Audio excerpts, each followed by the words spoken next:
Terima kasih banyak. Assalamualaikum warahmatullahi wabarakatuh. Waalaikumsalam. Alhamdulillahirabbil alamin. Wassalatu wassalamu ala Rasulillah wa ala alihi washabbihi ajmain. Amma ba'du.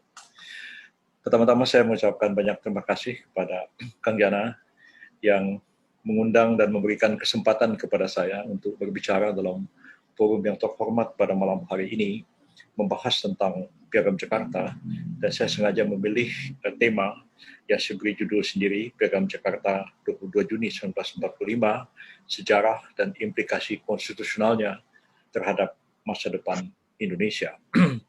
Saya akan membahas masalah ini dari sudut pandangan filsafat hukum, ya. Satu bidang yang memang saya dalami karena memang latar belakang pendidikan saya adalah Fakultas Hukum UI dan Fakultas Sastra UI jurusan filsafat, jadi lebih melihat persoalan ini sebagai satu problema filosofis untuk kita bahas dan kita bicarakan bersama-sama. Piagam Jakarta adalah teks yang diwariskan oleh generasi terdahulu ke zaman kita sekarang. Teks itu merupakan satu barang yang mati. Persoalannya adalah bagaimana kita bisa membaca teks dengan tepat, bagaimana kita menafsirkan sebuah teks, dan kemudian menghadirkan kembali teks dari zaman yang lampau itu hadir di tengah-tengah situasi kita sekarang dengan problema psikologis, sosial, dan politik yang sebenarnya sudah jauh berbeda dengan ketika para tokoh terlibat dalam menyusun naskah Undang-Undang Dasar Negara Republik Indonesia tahun 1945 dan juga menyusun apa yang sekarang kita kenal dengan istilah Piagam Jakarta itu. Sebenarnya teks-teks itu bukanlah sesuatu barang yang mati kalau sekiranya para akademisi menggunakan berbagai pendekatan dalam disiplin ilmu pengetahuan dan filosofi untuk membahas, mengulas, dan menafsirkan apa yang terkandung, tersurat maupun tersirat di dalam teks Piagam Jakarta itu, apa maknanya, dan kemudian apakah dia masih relevan sebagai satu jalan keluar untuk menyelesaikan persoalan-persoalan yang sekarang juga sebenarnya terjadi di negara kita ini. Meskipun resminya negara kita berdasarkan Pancasila, tapi selalu saja ada persoalan seperti orang debat tentang Tuhan. Orang akan tanya, ini Tuhan siapa? Tuhan menurut agama mana? Tuhan menurut siapa? Pancasila pun seperti itu juga. Ini Pancasila menurut versi siapa? Menurut tafsiran siapa? Bahkan jangankan masuk ke bidang tafsir Pancasila, mengenai Hari Pancasila saja sudah menjadi satu perdebatan. Presiden Jokowi sudah menetapkan 1 Juni sebagai Hari Pancasila, tapi banyak orang termasuk saya mengkritik dan tidak sependapat dengan hal itu.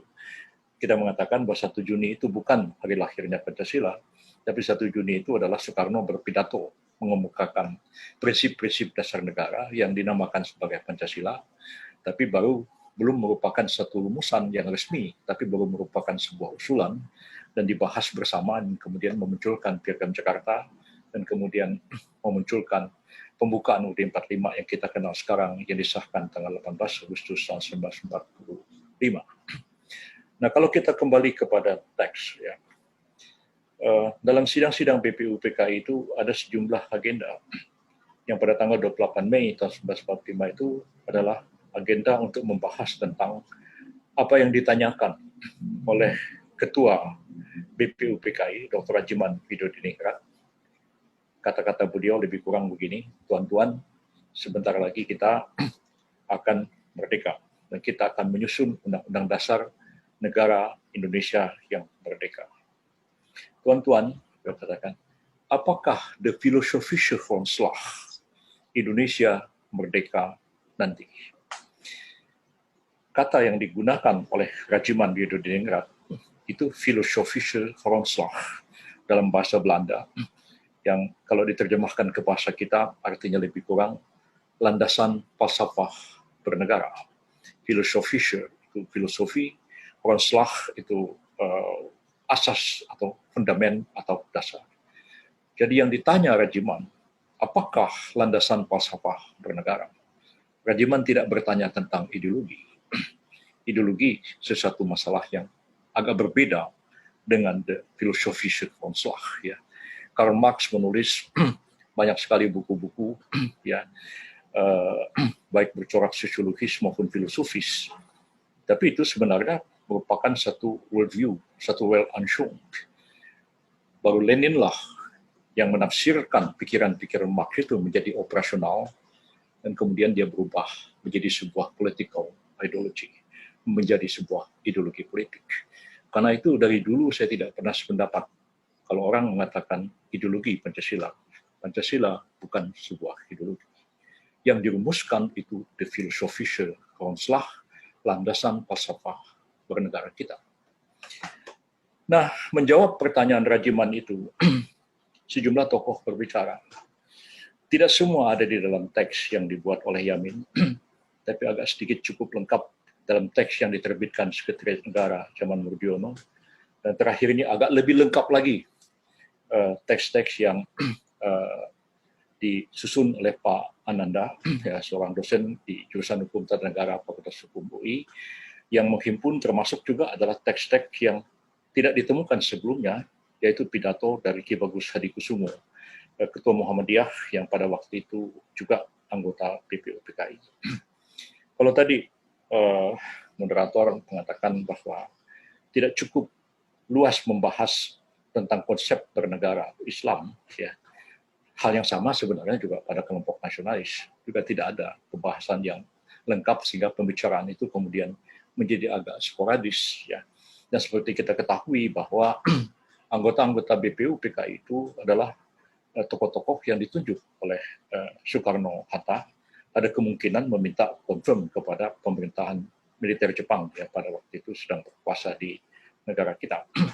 Sehingga banyak tokoh-tokoh yang mungkin tidak sebanding, tidak seimbang, ada tokoh yang lebih penting tapi tidak dihadirkan, dan sebagainya. Misalnya untuk mewakili Surakarta ada 8 orang dihadirkan mewakili Kesunanan Surakarta. Apakah itu relevan misalnya atau tidak, itu tentu ada kritik nanti kita terhadap persoalan ini yang mungkin tidak bicarakan pada malam hari ini. Dari kalangan Islam sendiri, ya, kalangan tua juga diajak hadir, Haji Agus Salim, Dr. Sukiman Widyodiningrat, Ki Bagus Hadikusumo, yang muda juga dihadir ke Wahid Hashim. Tapi orang yang banyak sekali terlibat membicarakan konsep tentang negara dan kaitannya juga dengan Islam, bahkan terlibat dalam satu polemik yang cukup keras, ya, tentang Islam dan negara perlu bersatu atau tidak. Muhammad Natsir itu tidak hadir dan tidak menjadi anggota PPUPKI. Padahal polemik Soekarno-Natsir tahun 30 sampai 40 itu justru mengenai apa yang dibicarakan ini tentang falsafah bernegara, ya, polemik tentang persatuan agama dengan negara. Ya, jadi perdebatannya itu cukup panjang dan itu sudah melahirkan beberapa tesis, beberapa disertasi doktor membahas tentang polemik Soekarno-Natsir tentang agama dan negara. Natsir tidak menjadi anggota, ya, tapi ya ini karena ini sejarah, ya, dia sudah berlalu. Dan Natsir baru hadir itu tanggal 29 Agustus tahun 45, ya, ketika dia datang ke Jakarta untuk menemui Profesor Kahar Muzakir yang pada waktu itu menjadi rektor Sekolah Tinggi Islam di Jakarta, karena Pak Natsir itu sekretaris Sekolah Tinggi Islam, dan beliau pergi ke Pasar Baru dan katanya malam-malam ini ada sidang PPKI di gedung kesenian di depan Pasar Baru itu. Lalu Pak Natsir diajak masuk dan diperkenalkan, ini saudara Natsir, terus dicatat, terus malam itu dia jadi anggota KNIP. Jadi seperti itu tidak terduga peristiwa pada zaman itu. Nah, inti perdebatan itu sebenarnya mengenai betul-betul mengenai filosofi Grondslag, mengenai dasar negara. Ya. Tidak bicara struktur, tidak bicara detail-detail yang lain, tapi apa filosofi Grondslagnya? Semua tokoh-tokoh itu berpidato, dan tadi seperti saya katakan, Agus Salim bicara, Sukiman bicara, Hatta bicara, Yamin kontroversial bicara atau tidak, dia bilang dia bicara, Bung Hatta bilang tidak.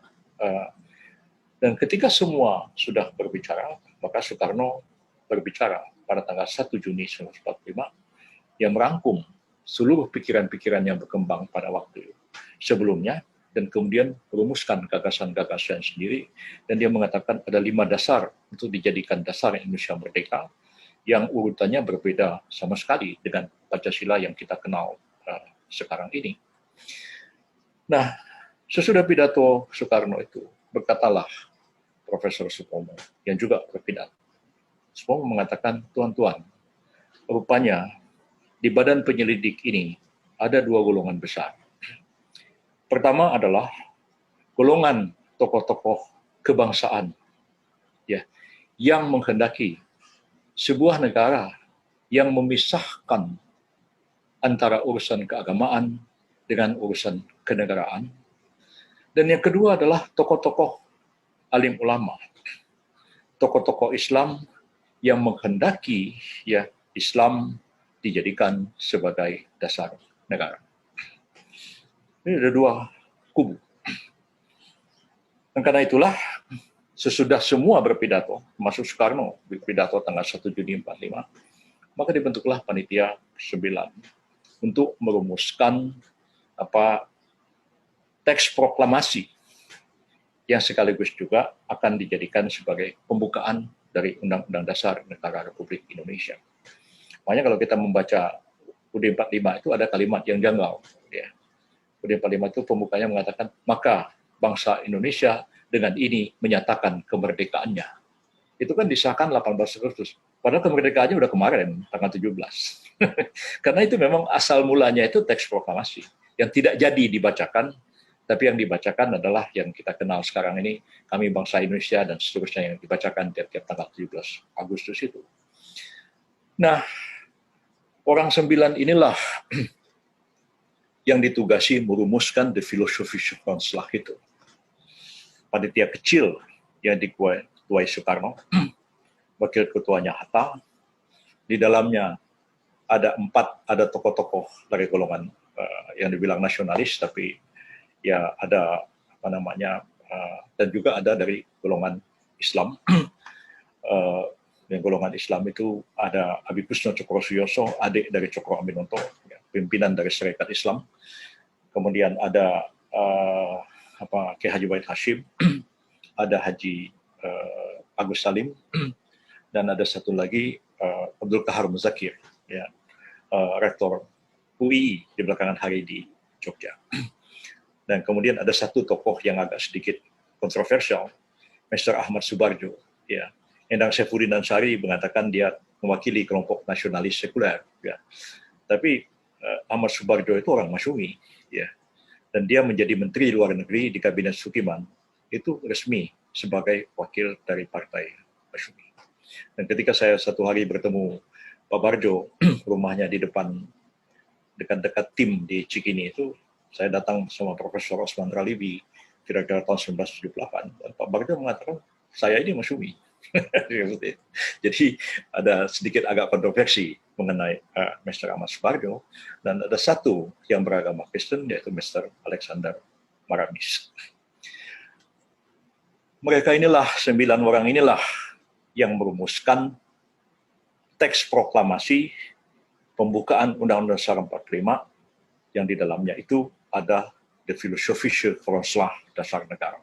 Maka disusunlah pemerintahan kemerdekaan Indonesia itu dalam sebuah undang-undang dasar yang berdasarkan atas ketuhanan dengan kewajiban menjalankan syariat Islam bagi pemeluk-pemeluknya menurut dasar kemanusiaan yang adil dan beradab, persatuan Indonesia, dan seterusnya sampai keadilan sosial bagi seluruh rakyat Indonesia.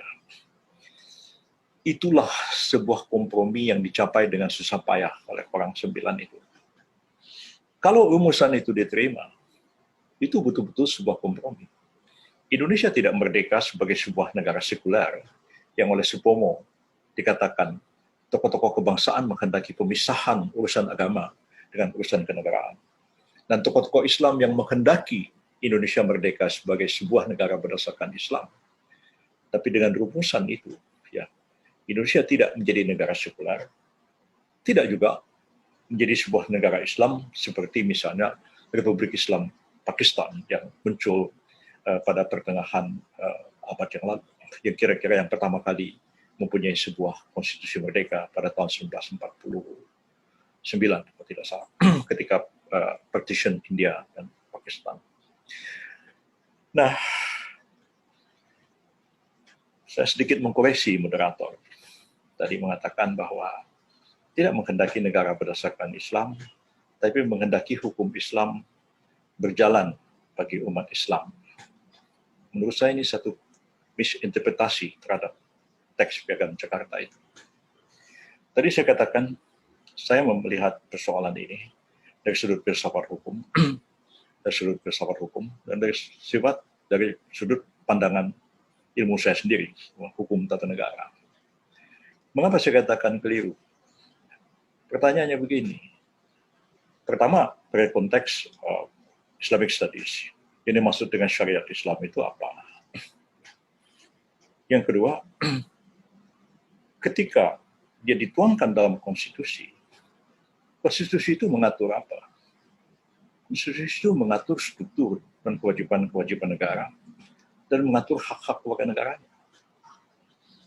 Jadi, konstitusi itu membuat perintah-perintah kepada negara untuk dijalankan. Kalau kembali kepada persoalan syariah, ya, Ibnu Taimiyah mengatakan seluruh ajaran Islam itu adalah syariah. Kalau kita belajar hukum Islam, kita akan tahu syariah itu adalah kaidah-kaidah di dalam Al-Quran dan Sunnah, ya, ayat-ayat maupun hadis-hadis Nabi, sejauh dia mengandung satu norma hukum. Kalau kita membaca surat Al-Ikhlas, Qul huwallahu ahad, atau membaca surat Al-Asri, tidak ada norma hukum di situ. Dia bicara tauhid, satu lagi bicara tentang waktu, bicara iman, amal saleh, tapi tidak ada norma hukum. Nah, ayat-ayat yang bicara tentang yang mengandung norma hukum itulah yang disebut dengan bersama-sama dengan sunnah, hadis-hadis itu kedua-duanya membentuk apa yang disebut dengan syariah. Syariah itu tidak mungkin dijalankan begitu saja. Ya. Karena satu-satunya bidang yang diatur oleh syariah agak detail, itu hanya hukum perkawinan dan hukum kewarisan. Yang lain, itu hanya general principles of law. Tidak detail. Dia detail itu setelah ditafsirkan, diulas, dituangkan ke dalam fikih secara akademik, atau dituangkan dalam perundangan negara yang disebut dengan istilah kanun. Kanun majalah di Turki, atau kanun Utsmaniyah di Turki, kanun majalah di Mesir, di Melaka ada kanun laut Kesultanan Melaka yang mengatur tentang hukum laut di Kesultanan Melaka pada awal abad ke-16. Nah, pertanyaannya, yang wajib menjalankan syariat Islam itu siapa? Ada yang menjawab pada saya, orang Islam. Saya bilang tidak. Orang Islam itu sudah wajib menjalankan syariat, tidak perlu Piagam Jakarta. Karena itu merupakan satu kewajiban langsung bagi dia. Satu kewajiban bagi orang yang mukallaf, yang dibebankan satu kewajiban. Tapi karena dia dituangkan dalam konstitusi, maka dia merupakan perintah kepada negara. Coba baca kata-katanya. Teks nih. Pendekatan hermeneutik dalam hukum menafsirkan teks. Kata-katanya dari segi linguistiknya jelas mengatakan negara berdasar atas ketuhanan dengan kewajiban menjalankan syariat Islam bagi pemeluk-pemeluknya. Dengan kewajiban menjalankan. Siapa yang menjalankan? Bukan orang Islam, seperti yang dikatakan moderator tadi. Yang berkewajiban menjalankan syariat Islam itu adalah negara. Negara berkewajiban menjalankan syariat Islam bagi pemeluk-pemeluknya. Ya. Pada waktu itu dirumuskan, ada reaksi dari Latu Harhari, seorang berasal dari Maluku dan beragama Kristen. Latu Harhari mengatakan, tuan-tuan, bukankah kalau diberlakukan syariat Islam itu nanti akan menimbulkan kekejaman? Ya biasa di dalam otak orang seperti Latu Harhari, seperti juga sekarang, kalau hukum Islam itu ya pasti kekejaman, dirajam, kan begitu kan? Ya serem-serem begitu kan, dicambuk dan segala macam. Tapi atas pertanyaan dari Latu Harhari itu, Haji Agus Salim menjawab dengan tangkas. Haji Agus Salim mengatakan, tidak Tuan Latu. Pelaksanaan syariat Islam itu akan dilakukan menurut dasar kemanusiaan yang adil dan beradab. Maka itu kalimat itu satu. Ketuhanan dengan kewajiban menjalankan syariat Islam bagi pemeluk-pemeluknya menurut dasar kemanusiaan yang adil dan beradab. satu pengertian. Baru tanggal 18 Agustus 45, ketika 7 kata syariat Islam itu dihapus, diganti yang Maha Esa, ketuhanan yang Maha Esa, koma, kata Pak Hatta, kemanusiaan yang adil dan beradab. Jadi dua sila. Semula satu pengertian. Makanya kalau kita baca penjelasan UUD 45 yang lama, ya, sebelum dihapuskan oleh amandemen, itu ada kalimat yang janggal. Ketuhanan yang Maha Esa menurut dasar kemanusiaan yang adil dan beradab. Is meaningless. Dari segi linguistik bahasa Indonesia, ketuhanan yang Maha Esa menurut dasar kemanusiaan yang adil dan beradab, itu nggak ada artinya. Saya sebagai orang Melayu yang dari kecil berbahasa Melayu, tidak mengerti apa yang dimaksud dengan kalimat seperti itu. Tapi kalau original teks yang mengatakan ketuhanan dengan kewajiban menjalankan syariat Islam bagi pemeluk-pemeluknya, menurut dasar kemanusiaan yang adil dan beradab, dengan melihat ya suasana perdebatan psikologis, politis pada waktu teks itu dirumuskan, kita bisa mengerti artinya. Tapi kalau ketuhanan yang Maha Esa menurut dasar kemanusiaan yang adil dan beradab, itu nggak ada artinya kalimat itu. Karena itu mengacaukan pemikiran hukum Indonesia. Nah, inilah sebenarnya sebuah kompromi yang susah payah ya ketika Panitia 9 itu melapor ke sidang paripurna BPUPKI. Masih ada perdebatan-perdebatan. Bung Karno berulang-ulang mengatakan, tuan-tuan, tolonglah ini diterima. Ini kompromi yang sudah susah payah kita laksanakan. Yamin yang juga hadir di situ sebagai orang Panitia 9 juga, yang tokoh mengatakan, tuan-tuan, tolonglah ini diterima. Ini merupakan satu gentleman agreement antara tokoh-tokoh Islam dan tokoh-tokoh kebangsaan.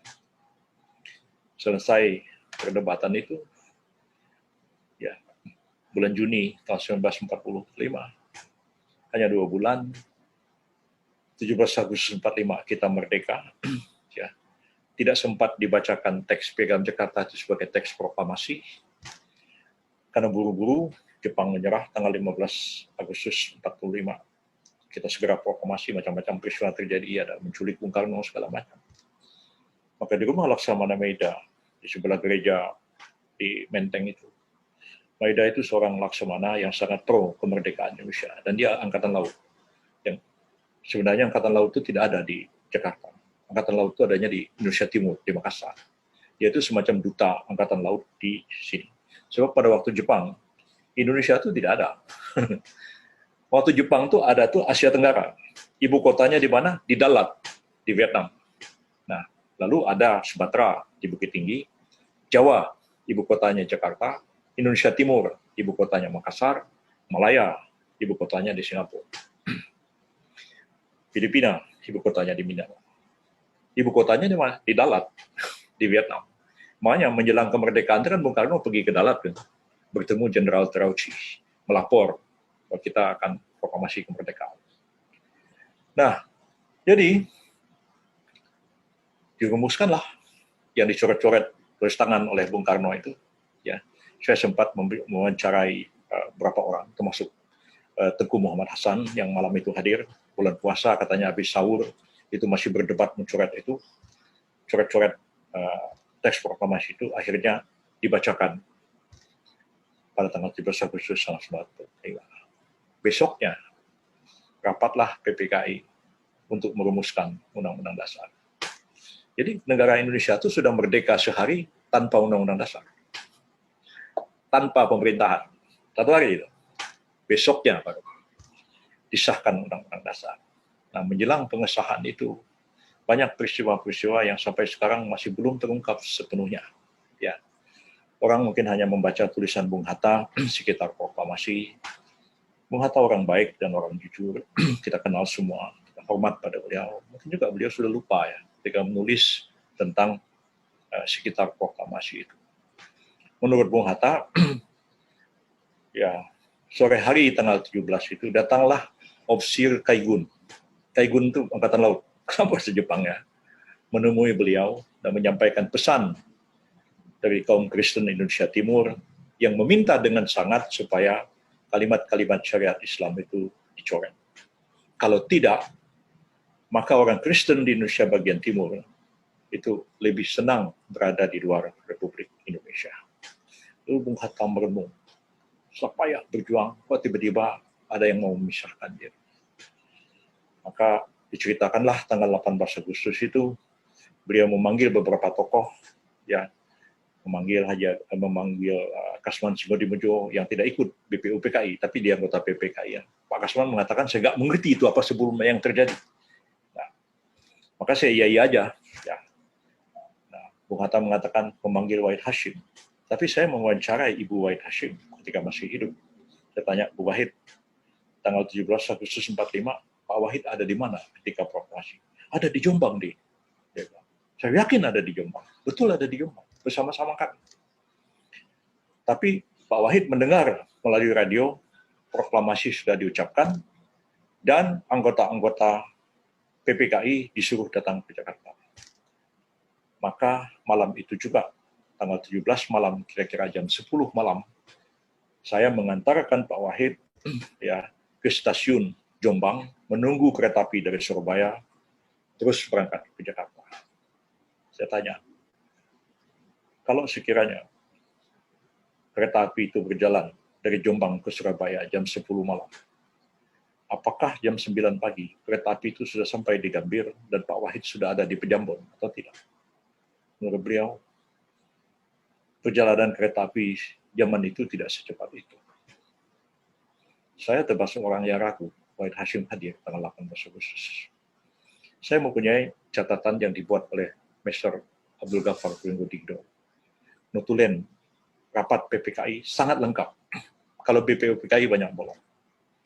Hari pertama, tanggal 18 Agustus, disebutkan anggota-anggota yang hadir. Tidak ada nama Wahid Hashim. Rapat tanggal 19 Agustus, ada catatan. Hari ini, Tuan Wahid Hashim hadir. Saya menduga Wahid Hashim memang tidak hadir tanggal 18 Agustus. Ya, susah mau nanya Bung Hatta sudah tidak ada lagi. Kita mau fokus gimana? Dan ada satu catatan penting. Coba dibuka. Nishijima Collection di Universitas Waseda. Ya. Sekita dan Nishijima pada waktu itu berpangkat Letnan Kolonel. Dia adalah asisten Laksamana Maeda. Ketika membaca buku sekitar proklamasi yang ditulis oleh Bung Hatta, Sekita dan Nishijima membuat catatan-catatan. Dia bilang, tidak ada ofisir Kaigun Jepang yang menemui Pak Hatta tanggal 17 sore itu, kecuali saya. Dia bilang jumlah angkatan laut di Jakarta itu bisa dihitung dengan jari. Karena Pulau Jawa dikuasai oleh angkatan darat Jepang. Yang menemui Pak Hatta itu saya. Disuruh Maeda. Tapi saya tidak pernah menyampaikan pesan orang Indonesia Timur supaya mencoret 7 kata Piagam Jakarta itu.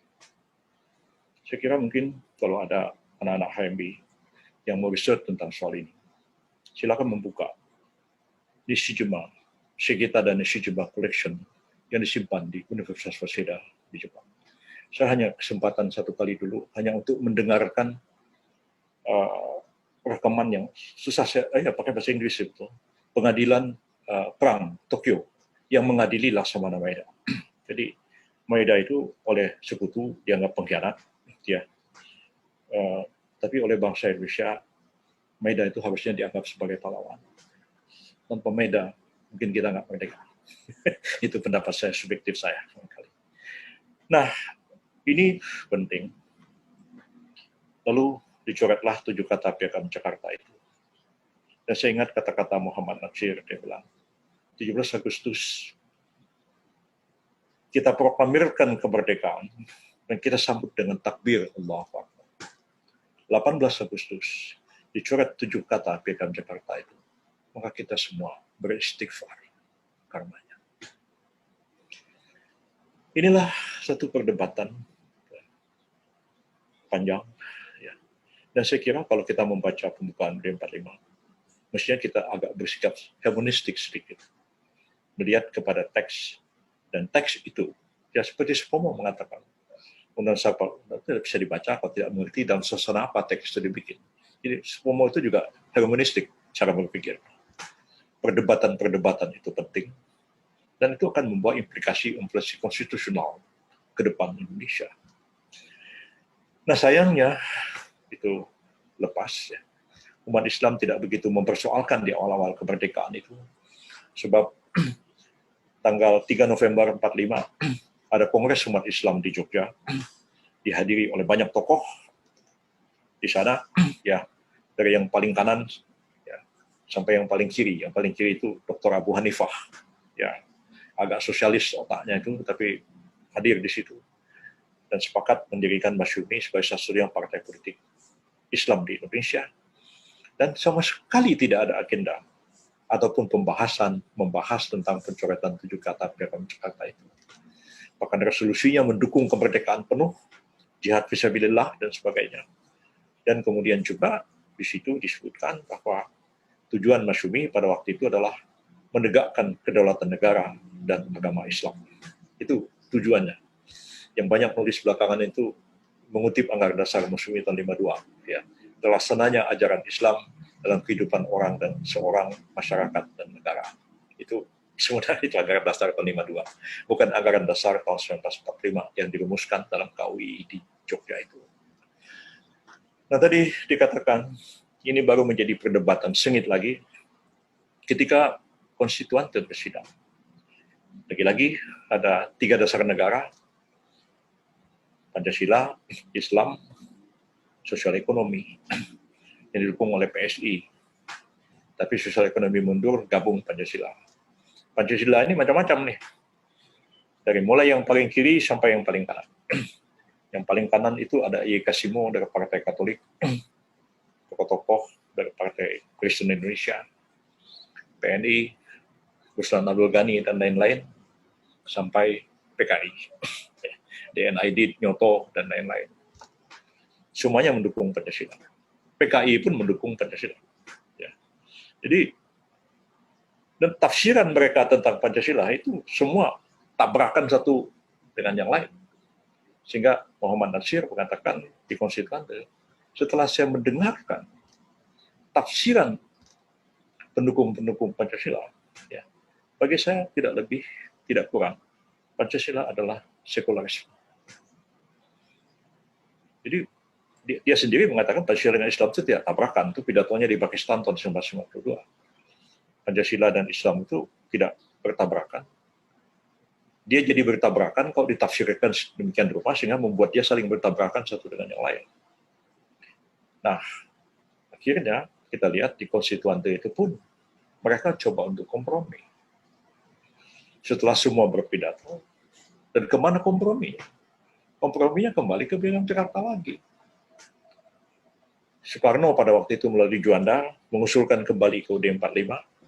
Pihak Islam mengatakan, kami setuju kembali ke UUD 45. Tapi tolong 7 kata Piagam Jakarta dimasukkan kembali.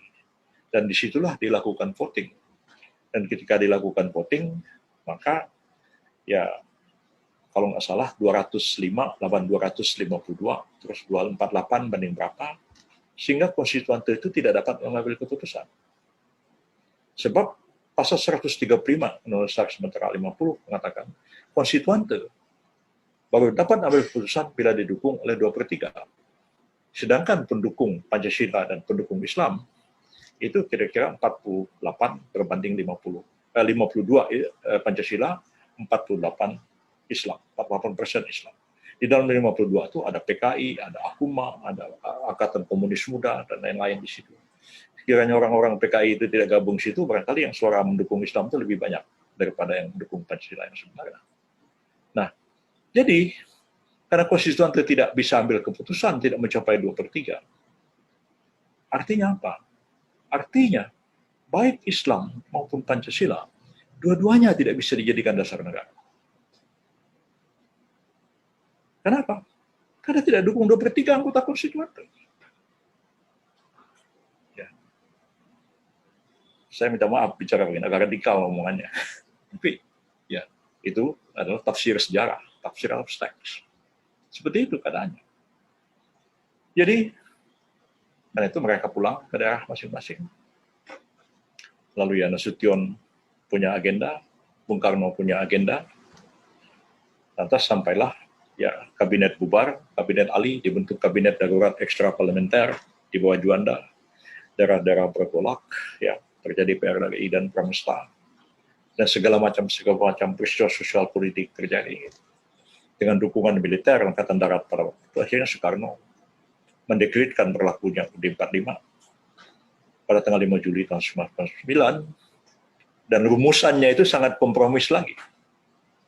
Di situ mengatakan bahwa kami berkeyakinan, kata Presiden, ya, bahwa Piagam Jakarta 22 Juni 1945 menjiwai Undang-Undang 45 dan merupakan rangkaian kesatuan dengan konstitusi tersebut.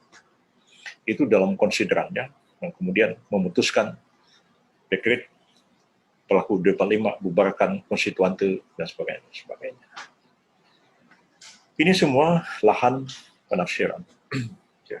Siapa yang bisa menafsirkan? Ya, kita lah, ya, akademisi yang punya komitmen kepada Islam, tapi dengan nafsir yang benar, gitu ya.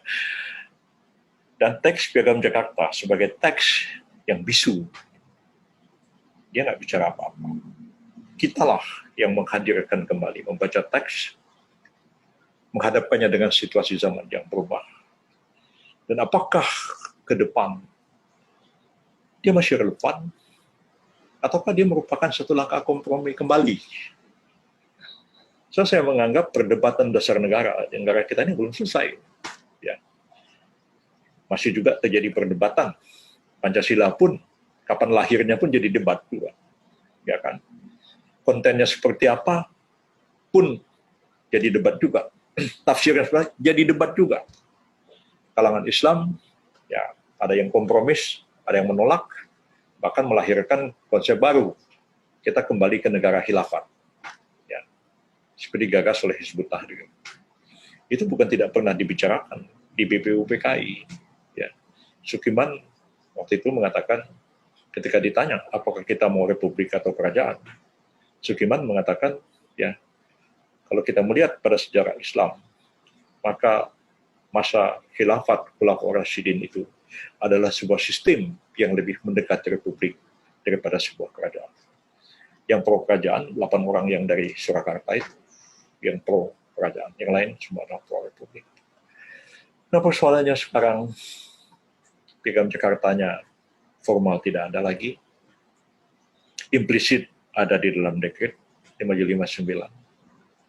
Tapi apakah spiritnya hilang atau tidak? Ya, orang seperti Pak Hatta mengatakan, kalau dia sejauh mengenai ketentuan-ketentuan hukum Islam, ya kan bisa dibikin undang-undang tersendiri yang mengatur orang Islam. Dan saya kira sudah banyak kemajuan dicapai dalam hal itu. Ya. Saya sendiri waktu Menteri Kehakiman mengatakan begini, sumber hukum kita dalam membentuk hukum nasional itu dari mana? Sumber rujukan kita dalam membentuk hukum nasional itu pertama adalah hukum Islam sebagai the living law, hukum yang hidup di tengah-tengah masyarakat. Yang kedua adalah hukum adat, segala suku yang ada. Yang ketiga adalah hukum ex-kolonial Belanda yang sudah diterima oleh kita sendiri. Enggak semua yang dibikin Belanda itu jelek juga, enggak, banyak yang bagus-bagus juga yang sudah kita terima. Hukum acara kita terima semua. Bahkan pengadilan agama pakai HI ya, begitu. Lalu konvensi-konvensi internasional yang sudah kita ratifikasi, itu kita jadikan sumber rujukan dalam membangun hukum nasional kita. Karena itu saya berpendapat bahwa dalam hal-hal yang bersifat umum di bidang public law, sebenarnya proses transformasi dari syariah kepada hukum nasional itu dapat kita lakukan. Dan saya melakukan itu diam-diam dulu. Berapa banyak undang-undang yang kita draft jadi, dan sekarang sebagian besar masih berlaku sekarang, termasuk undang-undang terorisme apa segala macam. Itu sebenarnya adalah kita menggali kaidah-kaidah syariah, ya, kemudian dituangkan dalam satu public law menyangkut pidana. Tapi yang menyangkut hukum privat, seperti hukum perkawinan dan kewarisan dan lain-lain, hibah wasiat dan lain-lain, status anak angkat yang mungkin debatable dalam hukum Islam, itu memang harus dituangkan dalam bentuk satu undang-undang. Tidak cukup kompilasi yang dulu zamannya Pak Munawir oleh Pak Harto dibikinkan Kepres, diberlakukan sebagai acuan, tapi bukan sebagai terapan. Pada waktu saya Menteri Sekretaris Negara pada waktu itu bicara dengan Pak almarhum Pak siapa namanya itu lupa lagi saya, Menteri Agama, yang bekas kepala rumah tangga kepresidenan kita itu.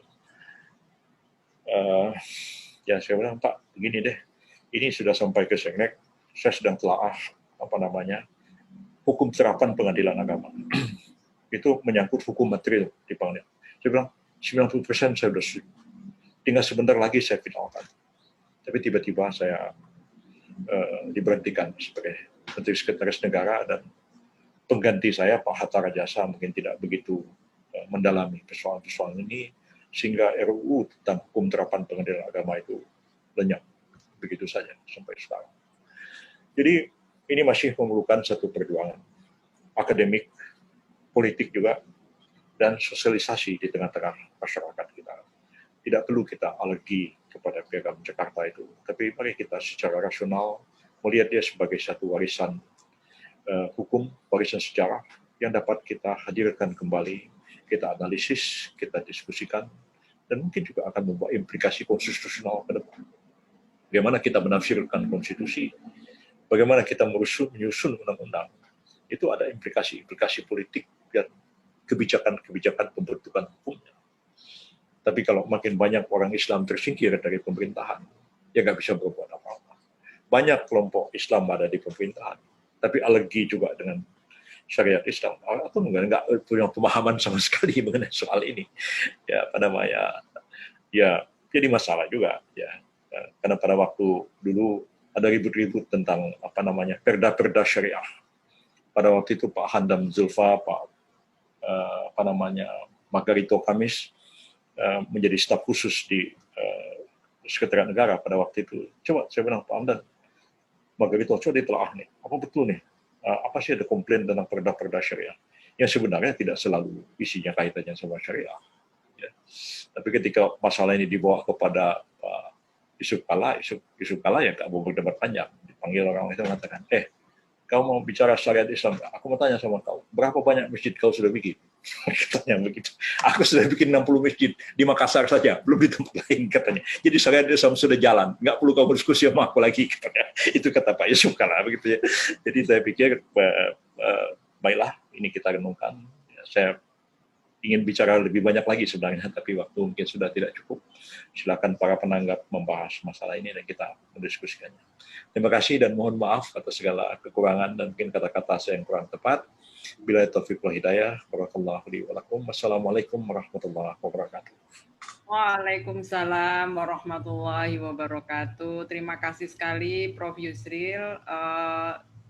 Kata kunci yang terakhir tadi yang sangat menarik menurut saya, dan seluruh perdebatan mulai Piagam Jakarta dibentuk, ada catatan yang bahkan mengajak ya siapapun yang mungkin research ya, apa benar itu ada Kaigun yang menemui Pak Hatta yang meminta untuk dihapuskan 7 kata itu ya. Tetapi yang menarik yang saya catat tadi adalah bahwa Piagam Jakarta atau Jakarta Charter yang disusun oleh Panitia 9 ini merupakan upaya untuk menjembatani antara pandangan dari golongan agamis dan kelompok nasionalis kebangsaan ya yang diusahakan oleh tim 9. Nah, Piagam Jakarta yang tercantum dalam rumusan dasar negara ini sebetulnya adalah filosofi Ronslag dasar daripada pendirian negara yang menghendaki golongan ini sebetulnya Islam sebagai dasar negara, dan ini bukan sekedar menurunkan hukum saja, tetapi ini betul-betul nilai filosofis sebagai garis-garis besar untuk memulai dasar pembentukan negara Republik Indonesia. Itu catatan yang saya tulis. Dan yang terakhir, Pak Yusril, Prof. Yusril mengajak kita semua jangan alergi kalau mendiskusikan soal Piagam Jakarta ini. Ayo kita perdebatkan, terutama dalam konteks pembentukan hukum nasional gitu ya, karena sistem hukum kita juga belum ada di Undang-Undang Dasar ya Prof. Ini peluang juga bagaimana sebetulnya sistem hukum nasional kita itu belum ada di Undang-Undang Dasar. Lalu juga ayo kita diskusikan dan tidak perlu alergi, ayo kita hadirkan menjadi bagian dari cara kita menganalisis, kita menafsirkan konstitusi dalam konteks kebijakan hukum nasional, karena memang kita dalam menyusun hukum nasional bersumber setidaknya banyak hal. Ada hukum Islam, hukum adat sebagai living law, hukum ekskolonial yang sekarang mulai dilakukan upaya kodifikasi ulang, terutama KUHP, lalu beberapa konvensi internasional yang sudah merupakan komitmen global kita. Nah, tidak berlama-lama, saya ingin mengundang yang pertama penanggap kita, Pak Hamdan Zulfa. Apakah sudah bersama-sama dengan kita ya? Kanda Hamdan, apakah sudah ada? Belum? Prof. Aidul? Prof. Atif dulu, Mbak. Oke, Prof. Atif dulu. Atif. Baik, Prof. Atif Latiful Hayat, barangkali selain memberikan tanggapan terhadap apa yang disampaikan oleh Prof. Yusril, menarik juga barangkali mengenalkan kepada kita semua pengalaman Prof. Atif berorganisasi pada masa mahasiswa dulu. Kalau kita ini lagi kira-kira alumni HMI gitu, Prof. Nah, Prof. Atif sendiri dulu pengalaman mahasiswanya seperti apa? Silakan, Prof. Kami berikan waktunya 10-12 menit, Prof. Terima kasih. Assalamualaikum warahmatullahi wabarakatuh. Alhamdulillah rabbil alamin wa bihi nasta'in wa ala umuri dunya waddin. Asyhadu an la ilaha illallah wa asyhadu anna Muhammadan abduhu wa rasuluh alladzi la nabiyya ba'dah. Pertama-tama saya mengucapkan terima kasih. Saya sudah diberi kehormatan lewat Kang Jana karena saya ini HMI substantif ya, tapi secara administratif itu tidak di HMI. Saya di Persatuan Islam, tadi disebut oleh Pak Yusril dengan Pak Natsir. Jadi mungkin kalau Pak Yusril adalah Natsir muda, saya mustaminya Pak Natsir karena saya hanya bertemu beberapa kali saja dengan beliau ya. Saya diminta oleh Kang Jana apakah katanya mengkaji mengenai Piagam Jakarta. Tentu saja. Jadi kalau mengidentifikasi atau diidentifikasi, saya ini adalah keluarga besar Masyumi meskipun tidak pernah tahu secara fisik ketika Masyumi itu ada, hanya saya mendapat dokumen-dokumen dari keluarga saya tentang Masyumi, dan dari situlah juga akhirnya mengkaji mengenai Piagam Jakarta. Tadi sudah sangat komprehensif disampaikan oleh Prof. Yusril. Saya ingin memberikan beberapa catatan saja terkait dengan Piagam Jakarta. Tampaknya malam hari ini kalau menyimak ya salah satu pesan yang disampaikan oleh Prof. Yusril, kita ini sebetulnya sedang membunyikan kembali ya atau menghadirkan kembali Piagam Jakarta, satu dokumen, bukan saja dokumen historis tapi sebuah dokumen yuridis konstitusional ya, yang ditempatkan sebagai sesuatu yang kontroversial yang sebetulnya tidak. Jadi kenapa umpamanya, mohon maaf, ketika ada saudara-saudara kita yang kemudian membunyikan kembali ajaran-ajaran Bung Karno itu tidak dianggap sebagai sesuatu yang dalam bahasa ada tadi Pak Yusril menyebut Mang Endang ya, saya menyebut ama gitu. Dulu ketika mahasiswa saya mendiskusikan buku itu, di mana pada era Orde Baru juga membicarakan Piagam Jakarta itu sebagai sesuatu yang quote unquote haram ya di kampus, saya undang Ama Endang Syabudin Sori dan Profesor Sri Sumantri. Kemudian setelah selesai diskusi, Ama Endang membisik ke saya, alhamdulillah ya, Piagam Jakarta sudah bukan lagi penyakit kusta di kampus sekarang, kata beliau ketika itu. Jadi pada malam hari ini sebetulnya kita bukan sedang membunyikan sesuatu yang kontroversial, akan tetapi sesuatu yang bernilai di dalam sejarah kita. Nah, jadi menurut saya Piagam Jakarta itu masih tetap merupakan unfinished business. Jadi kalau selesai, tapi itu dianggap selesai. Padahal belum. Saya ingin juga mengutip perkataan Profesor Salim Said, bahwa kalau ada yang mengatakan persoalan Islam dan kenegaraan Indonesia itu selesai, itu tidak tepat. Dan ini cerminannya ada pada Piagam Jakarta. Nah, Piagam Jakarta sebagai unfinished business itu, karena tadi dari paparan Prof. Yusril, tampaknya itu dianggap selesai. Coba bayangkan, itu kalau sebagai sebuah hasil kompromi yang luar biasa, bahkan Yamin menyebut sebagai gentleman agreement, disebut juga Piagam Jakarta, kata Yamin. Tapi kemudian hanya dalam waktu 15 menit. Itu sesuatu yang misterius. Justru di situ kontroversinya, bukan Piagam Jakartanya. Saya sepakat dengan disampaikan Prof. Yusril. Ada catatan dengan penghormatan yang tinggi terhadap Muhammad Hatta. Di situ ada sebuah lubang sejarah ya, yang tampaknya diselesaikan dengan katakan secara sukuti, secara diam. Saya ingin mengutip ya dengan permohonan maaf yang sebesar-besarnya. Pak Ridwan Saidi pernah menulis dalam satu kata yang saya kutip di sini. Muhammad Hatta itu adalah tokoh yang bersahaja, patut kita teladani. Tapi urusan Piagam Jakarta tampaknya beliau kurang jujur. Saya meneruskan dari misteri sejarah yang tadi diungkap di catatan Ishijima yang ada di Universitas Waseda oleh Prof. Yusril. Jadi ini unfinished business. Nah, sebetulnya kemudian dekret presiden itu juga mungkin kompromi ketiga ya Prof. Yusril tampaknya. Yang jelas dalam konsiderannya tadi sudah disampaikan adalah bahwa Piagam Jakarta menjiwai Undang-Undang 45 yang merupakan satu rangkaian kesatuan dengan konstitusi tersebut.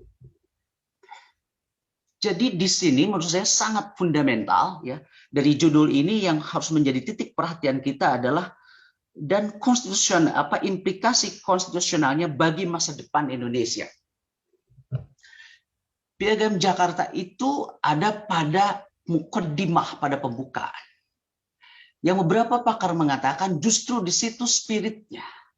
Jadi kalaulah undang-undang dasar itu adalah refleksi dari konstitusionalisme, dan konstitusionalisme kita maknai sebagai ideologi di sebuah konstitusi, maka itu tempatnya adalah di pembukaan dan di situ Piagam Jakarta.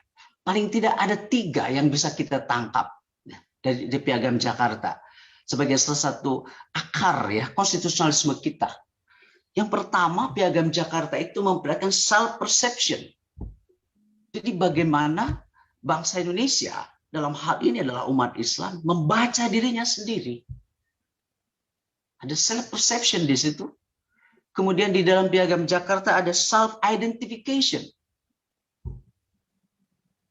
Dan tadi juga sudah dikemukakan bagaimana kemudian Profesor Supomo akhirnya membuat satu konklusi dengan tepat, melakukan satu self identification di situ. Dan berhasil lewat kompromi dalam Piagam Jakarta. Jadi Piagam Jakarta itu self identification bangsa Indonesia. Yang ketiga, bahwa Piagam Jakarta juga mencerminkan self projection. Bagaimana bangsa ini ke depan. Dan sudah berhasil bahwa Indonesia itu adalah bukan negara sekuler, bukan negara Islam.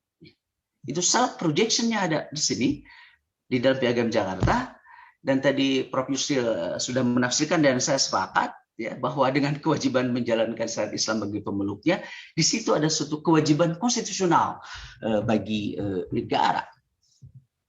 Dan saya sepakat juga bahwa para founding fathers atau founding parents kita itu menggunakan terma syariat yang lebih besar dari terma hukum di situ. Jadi proyeksi ke depannya, ya, agar tuntas ini unfinished business ini, ya, maka Piagam Jakarta itu sekarang bukan saja harus dibunyikan, ya, tapi harus dikembalikan. Itu sebagai spirit dari konstitusionalisme konstitusi kita. Itu dari Piagam Jakarta itu. Jangan kemudian terus-menerus, ya, disudutkan pada wilayah stigma, ya, yang akhirnya bukan menambah kohesivitas kita berbangsa dengan menempatkan Piagam Jakarta seperti itu.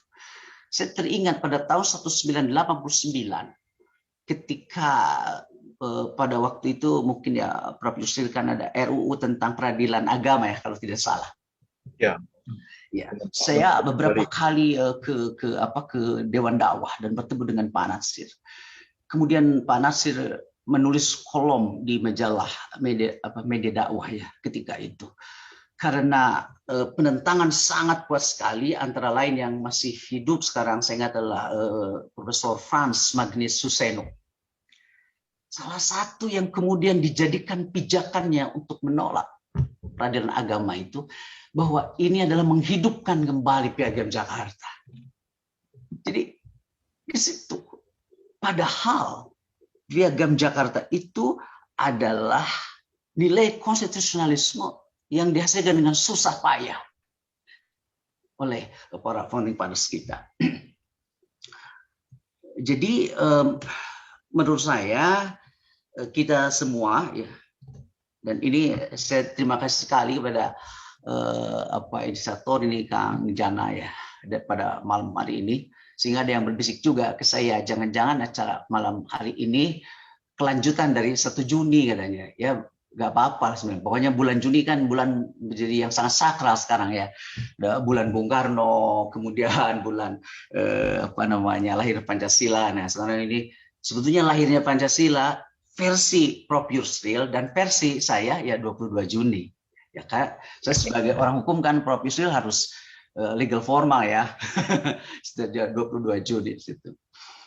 Jadi agenda ke depan bagi umat Islam, ya, di samping terus mengupayakan untuk membunyikan ini, adalah harus aktif ya, memberikan bahan-bahan hukum ya, dalam pembentukan hukum nasional ini, sebagai disampaikan oleh Prof. Yusril. Jadi perdebatan yang mendikotomikan ya antara aliran substantif dan yang formalistik itu menjadi kurang relevan. Ya, kita gabungkan kedua-duanya untuk memberikan bahan-bahan hukum. Jadi Piagam Jakarta itu oleh kita semua ya tidak kemudian kita menabuh gendang kontroversi. Nah, akan tetapi kemudian digeser secara substantif itu harus aktif. Merealisasikan Piagam Jakarta dengan syariat Islam itu. Saya menguatkan kembali, sampaikan Prof. Yusril untuk bagian akhir. Betul, saya sepakat bahwa ada tradisi-tradisi hukum sebetulnya yang sudah ada sebelum kita dijajah ya. Ada yang mengatakan ada 3 legal tradition yang sangat kuat. Yang pertama adalah Chthonic legal tradition. Tradisi hukum tonik atau hukum yang berbasis kepada tanah yang kemudian melahirkan hukum adat. Kemudian Islamic law tradition, dan yang ketiga tentunya adalah hukum kolonial, dan yang keempat tentunya adalah setelah Indonesia menjadi negara yang berdaulat dan direkognisi secara internasional, maka kita terikat juga oleh International Convention. Nah, bagaimana kemudian umat Islam itu secara aktif dengan pendekatan keilmuan, dengan penuh dengan argumentasi, jauh daripada emosi yang pendek argumentasi, untuk merealisasikan Piagam Jakarta dalam kehidupan konstitusi kita. Karena dekret saya pikir itu sudah cukup sekali menjelaskan, ya, menjiwai itu. Saya kira itulah beberapa catatan dari saya. Saya tidak melengkapi karena Prof. Yusril sudah lengkap. Itu catatan pinggir saja, Prof. Yusril. Itulah yang saya sampaikan karena saya bersiap jadi pembicara ketiga. Jadi begitu pembicara pertama, ada beberapa yang terlewat. Terima kasih. Assalamualaikum warahmatullahi wabarakatuh. Salam.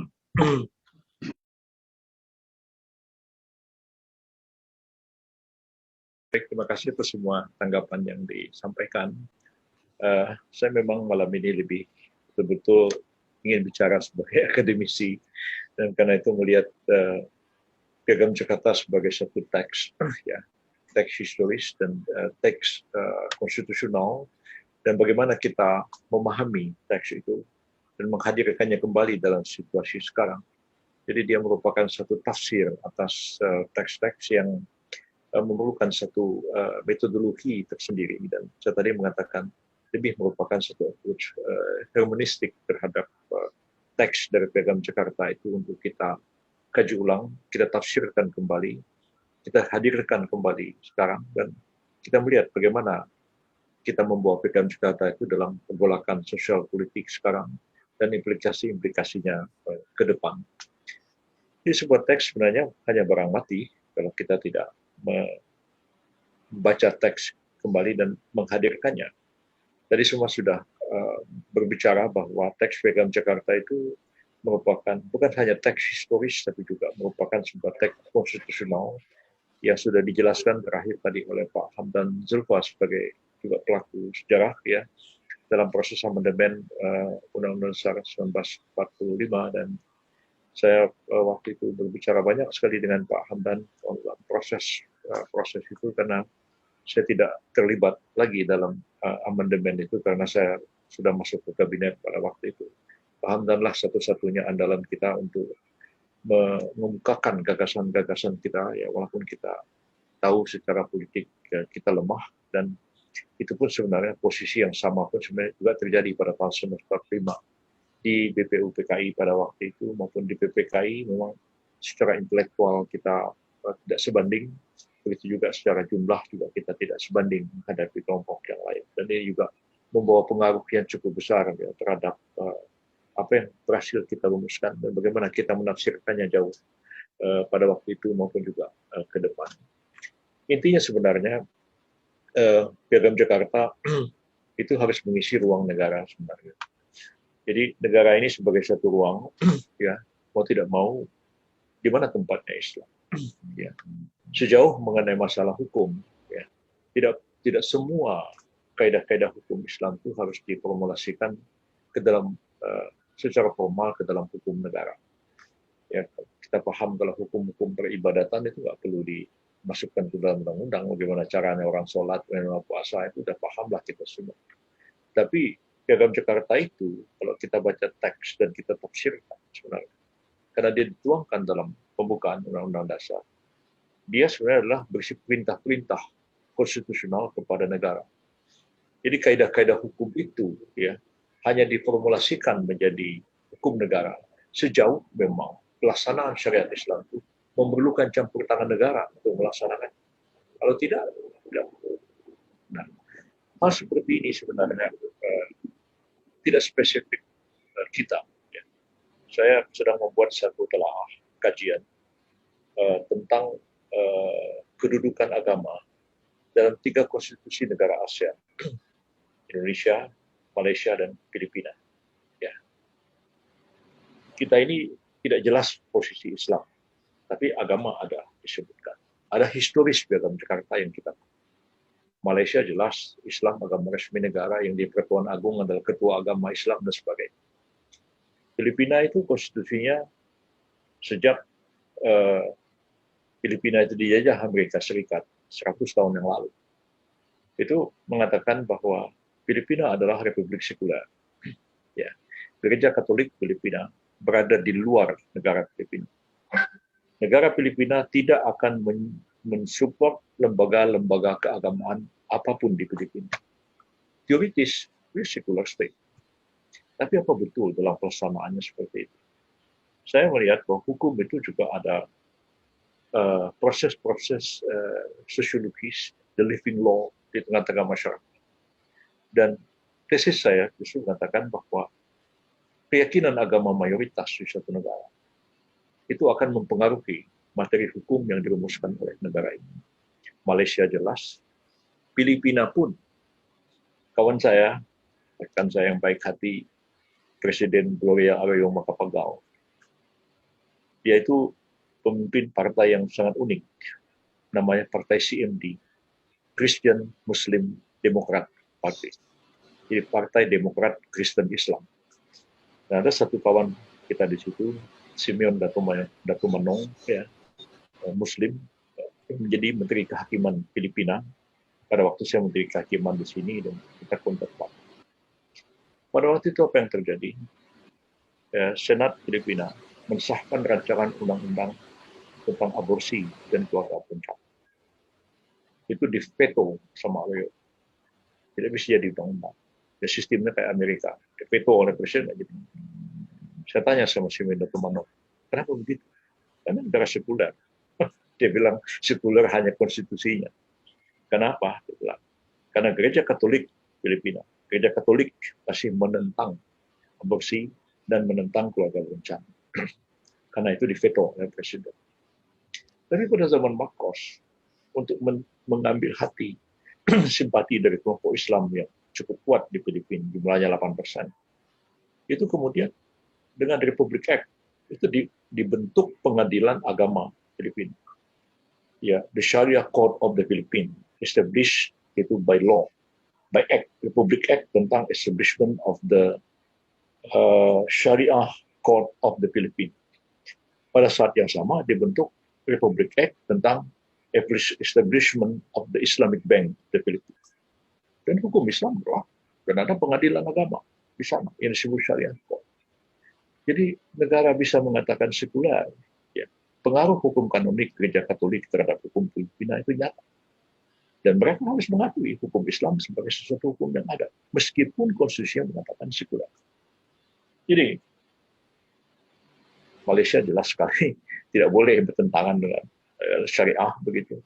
Kita di sini berangsur-angsur melihat ada kemajuan yang cukup penting, di mana materi-materi hukum itu sangat dijuai oleh kaedah-kaedah hukum Islam, dan itu kadang-kadang tidak terasa.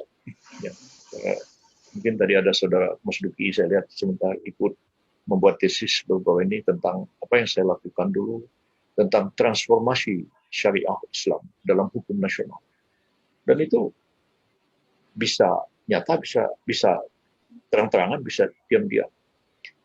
Sebenarnya ini masalah bagaimana kita menjelaskan. Saya 2 kali mewakili Presiden membahas RUU tentang Aceh.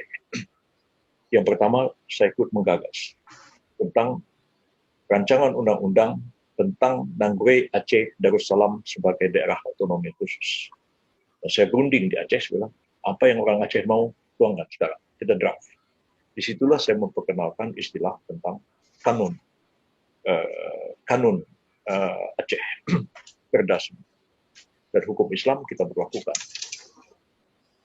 Di DPR, pada waktu itu masih ada fraksi PDKB, Profesor Manase Malo, ada Profesor Asfid Susanto, itu minta saya rapat tentang Pak Yusril, coba Pak Yusril jelaskan kepada kami, apa ini maksud dengan syariat Islam yang mau dijalankan di Aceh. 2 jam saya kasih kuriain mereka itu. Akhirnya apa yang mereka katakan? Oh, begitu pengertian syariat Islam seperti yang diterangkan oleh Saudara Menteri Kehakiman. Tidak ada halangan bagi kami orang Kristen untuk menolak berlakunya syariat Islam. Sebenarnya soalnya hanya soal intelektual. Bagaimana kita menjelaskan dan bagaimana kita meyakinkan. Nah, jadi saya yakin bahwa penerus-penerus yang akan datang akan melakukan ini. Dan saya kira itu 2 kali saya mempertahankan itu. Yang terakhir juga saya mewakili Presiden dengan almarhum Pak Muhammad Ma'ruf pada waktu itu membahas RUU pemerintahan Aceh sesudah Helsinki. Dan itu tetap, walaupun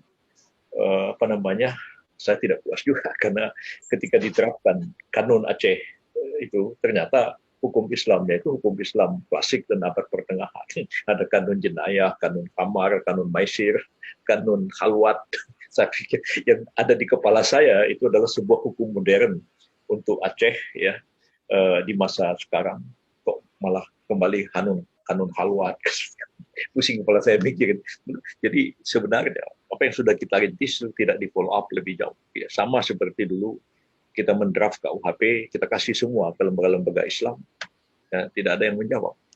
Hanya ada 2 ormas Islam yang menjawab, yang lain tidak menjawab. Jadi memang banyak orang di pesantren bicara banyak tentang syariah dan fikih. Tapi kemampuan melakukan legal drafting, mendraft satu rancangan undang-undang, itu lemah sekali kemampuannya. Saya kira banyak hal yang mesti kita kerjakan sebagai agenda masa depan. Yang terpenting adalah bahwa implikasi konstitusional ke depan. Bagaimana kita membuat Indonesia ini? Ya tidak perlu kita mengatakan ini negara Islam. Barangkali mungkin Piagam Jakarta pun sudah berkali-kali kita ajukan mentok, ya, seperti cerita Pak Hamdan tadi. Pun mungkin tidak tanpa Piagam Jakarta secara formal juga. Tapi tetap spirit ada. Dan bagaimana ke depan ini? Ya, spirit negara, spirit perundang-undangan itu tetap dijiwai oleh asas-asas dan prinsip-prinsip Islam.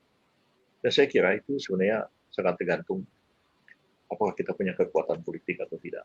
Itu aja. Dan kita ini kalau dari segi ini kita lemah sekali. Mudah-mudahanlah di masa-masa yang akan datang generasi penerus akan membuat keadaan ini menjadi lebih baik. Saya kira itu aja yang dapat saya sampaikan. Terima kasih dan mohon maaf atas segala kekurangan.